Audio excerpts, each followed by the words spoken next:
Hey guys, so we're doing Hector. Yeah, we're doing Hector part 2. Pretty sure. Yeah. So we're just gonna pick up where we left off at pretty much. And finish this up. Let's see, I gotta change the size real quick. I'm pretty sure y'all can see that. Alright, so alright. You raise a brow as Ryker winks at you. Go get your seat, the professor will be here soon. Why would I do that now? As he says, as you can see Aaron approaching from behind Ryker. Morning guys, what's up? Think about, not think about, what?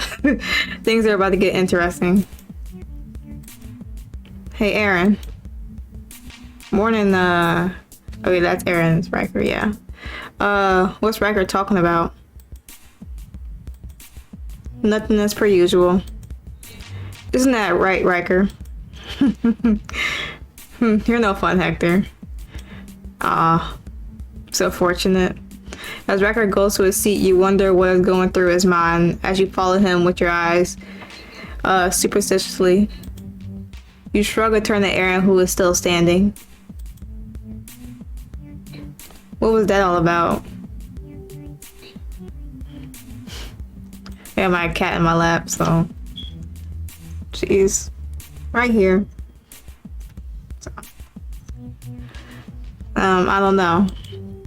I came to school early and found Hector here. All we did was have a chat. He even brought me breakfast since I was starved. Oh really? Did he now? Yeah. Hector, when was the last time you bought me anything? I detect jealousy. Charlie doesn't know how things work around here. I couldn't just let him wait until lunch. How would he follow the lesson on in an empty stomach? That's true.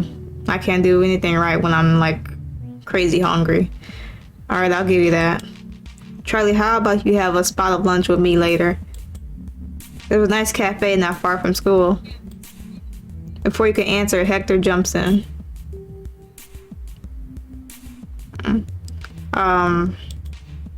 Maybe another time. Charlie and I agreed to have lunch in the school cafeteria. Let's see, is my camera right? I'll flip it the other way.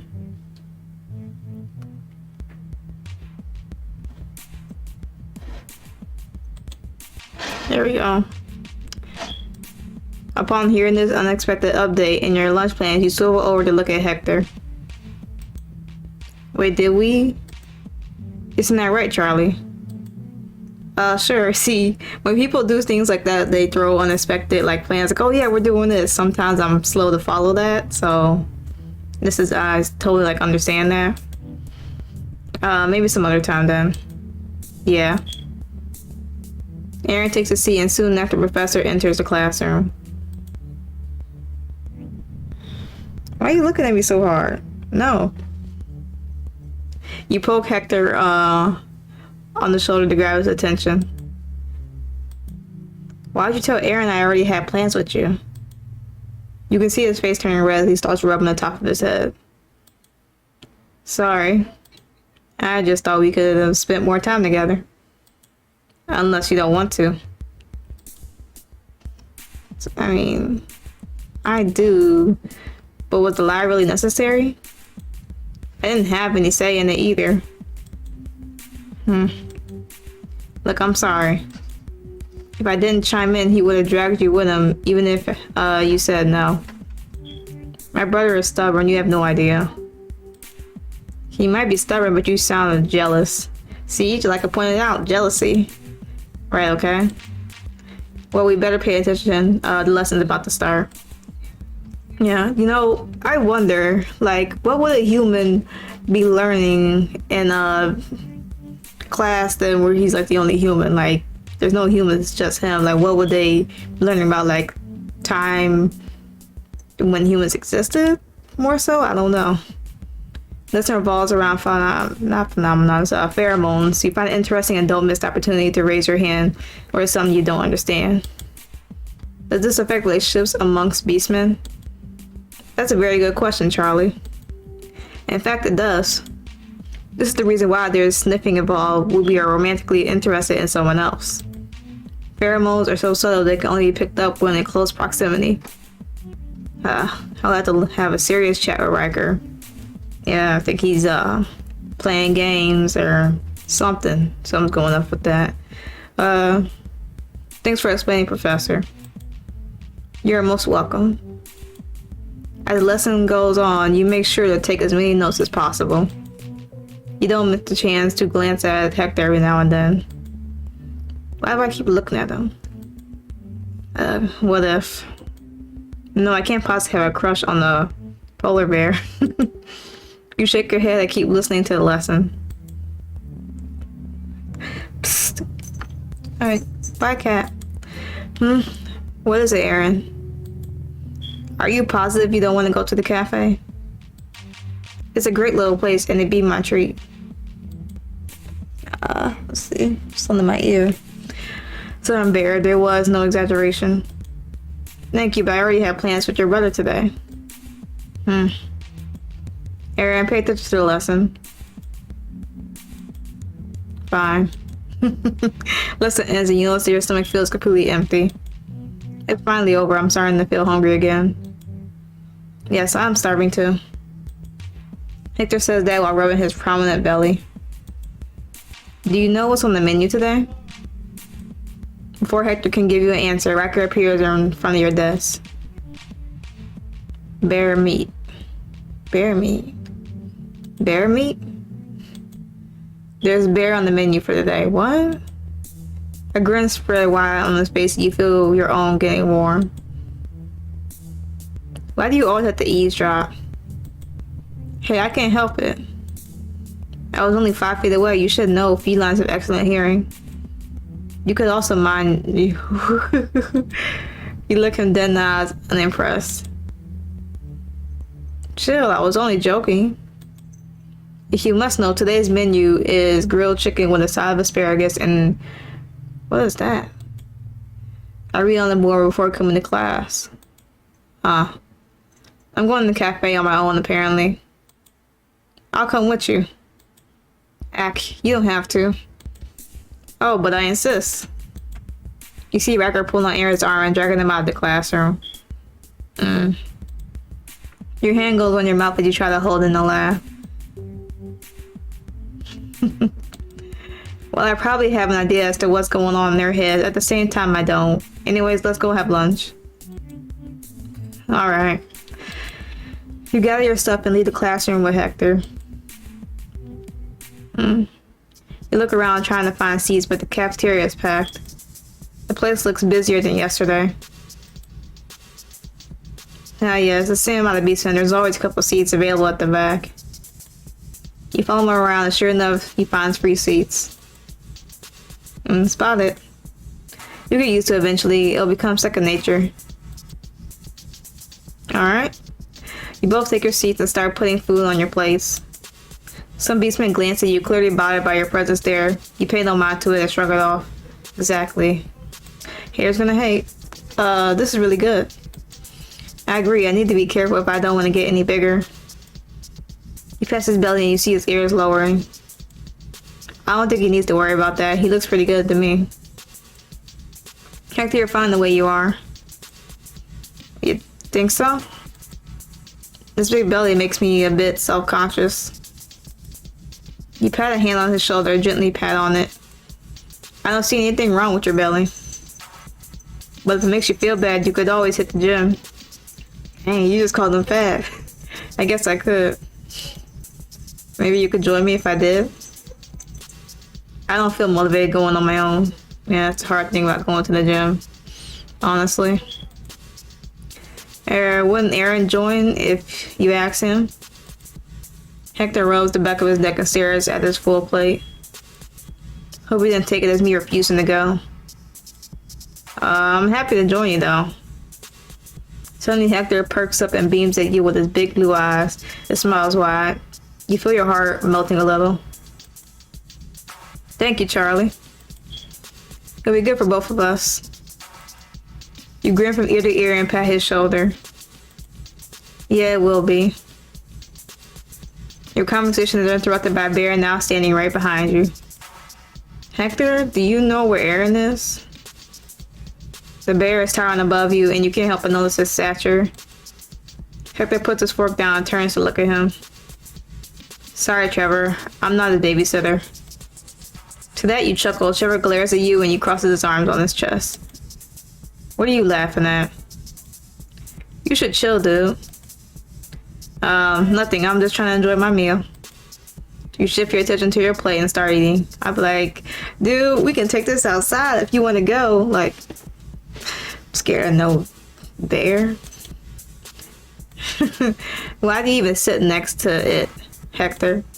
You pay no attention to his remarks and keep eating. You think it's best to avoid any conflict for the moment. Trevor, that's very rude, and I can sit wherever I want. Whatever. Do you know where Aaron is or not? I have no idea. Now I like to eat my food before my... Well, nah. I like to eat my food before it completely gets cold. With a quick move, Hector grabs his fork and starts eating, ignoring Trevor. Trevor scoffs as he returns to his seat. Exactly. Stay in your lane. A true piece of work, that bear. Yeah. After lunch is finished, Hector tells you that it's time to attend the next class. You gather your stuff and leave the cafeteria with him. You head toward the classroom, but you come to a stop when you see Aaron and Ryker waiting outside. Why aren't you two in class? Professor called in sick. We have no class. Oh. Bet you're happy about it, Aaron. You're definitely not great at math. Oh no, I suck at math too. I'd be happier if you didn't leave us in the assignments. Well, you're out of luck there. It's a good thing class is canceled. You could use the time to study. I'll probably need your help with that, Hector. Your big brother's always ready to help. What about you, Charlie? Are you gonna be okay doing the assignment? You haven't attended the math lesson yet. I'll be fine. Call it a hunch, but I think I'm pretty good with numbers. Are you sure? I wouldn't mind giving you a private lesson. Oh. He winks at you and grins like a Cheshire cat. You catch on the innuendo, and suddenly your face feels warm. You're the one dirty tiger, you know that, right? Hey, I was only offering you tutoring in math, but you emphasize on private lesson. Ryker. Trevor was looking for you in the cafeteria, Aaron. Did you tell him where I was? No, I kept my mouth shut. Thanks. What's his issue? He didn't come across very friendly. To say the least, he was a bit of a difficult person. Oh, it's a long story. Anyway, I'm going home. What are you guys gonna do? Change the subject, eh? I'm not gonna pry. I'm not sure. I don't have anything planned. You spot Hector glancing at you. It is subtle, but you notice it anyway. I'll pay a visit to the arcade. I haven't been there in a while. Hector, you could come with me. I know you love video games. And I'd rather spend some time in the school library. You're no fun at all. What about you, Charlie? I'm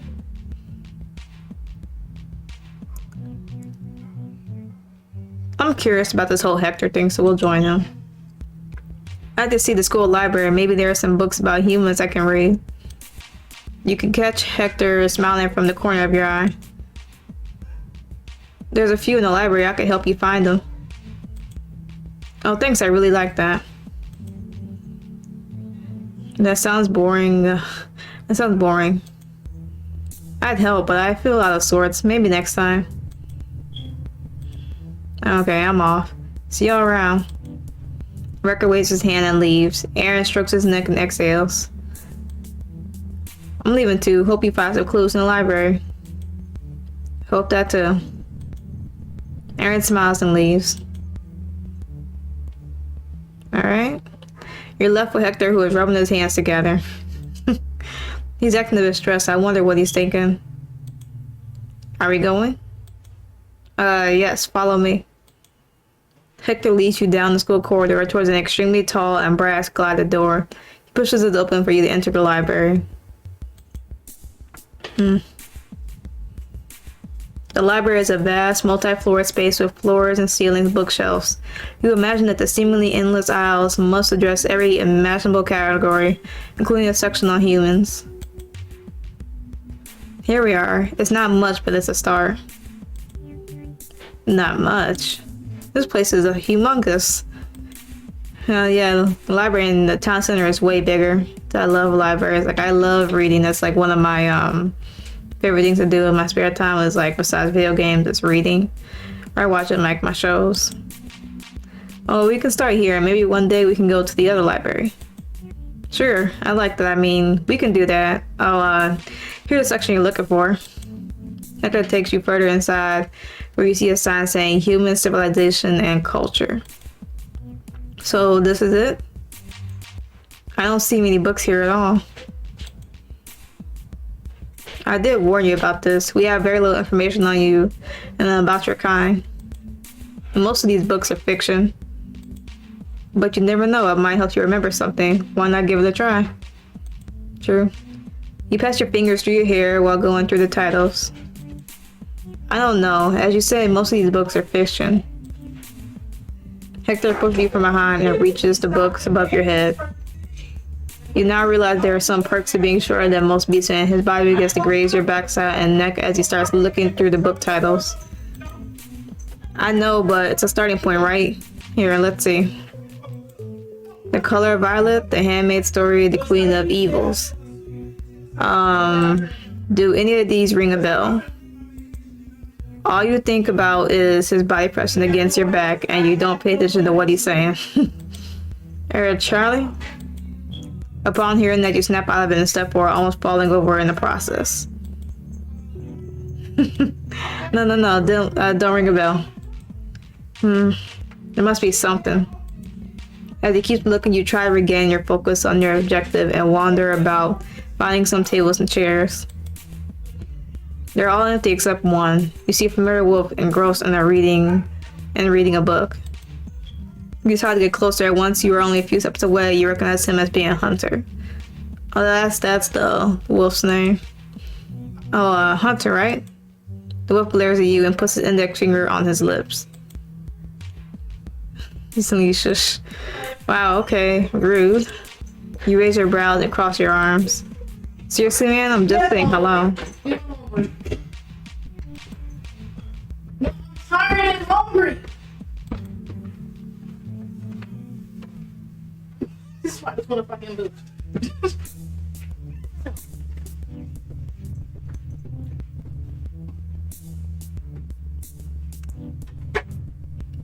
Oh man. I think I gotta save right here. Okay, cool. Title. Yeah. Hitting the 20-minute mark. Ooh.